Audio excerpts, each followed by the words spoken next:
Jadi seperti informasi geospasial itu kan. Polemik batas wilayah di Sumatera Selatan menarik perhatian banyak pihak, termasuk akademisi.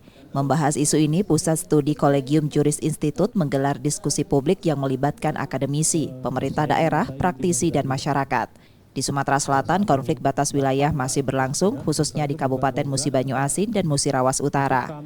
Mantan Ketua Komisi Yudisial Republik Indonesia Aidul Fitri Siada Azhari mengungkapkan bahwa polemik semacam ini tidak hanya terjadi di provinsi tersebut, tetapi juga hampir di seluruh Indonesia. Menurutnya, pemekaran wilayah baru sering memunculkan komplikasi pada tahap awal pembentukannya. Oleh karena itu, peran Dewan Perwakilan Rakyat sangat penting dalam menyelesaikan sengketa sejak dini. Jadi sebenarnya yang harus menyelesaikan pada tingkat awal itu untuk persoalan-persoalan ini ada DPR. Karena pemekaran itu adalah kewenangannya pada DPR, ya, bukan pada daerah. Gitu. Nah, ini yang muncul. Jadi latar belakangnya bisa macam-macam. Ya.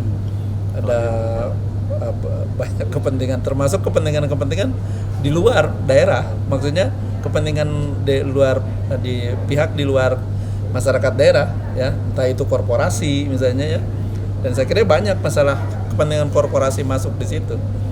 Selain itu, untuk mengatasi masalah batas wilayah di Sumatera Selatan, diperlukan kemauan politik yang kuat serta komunikasi yang efektif agar tidak merugikan masyarakat. Nur Muhammad, Kompas TV, Palembang, Sumatera Selatan. Oleh Mabes Polri. Ini kan sebelum lahir undang-undang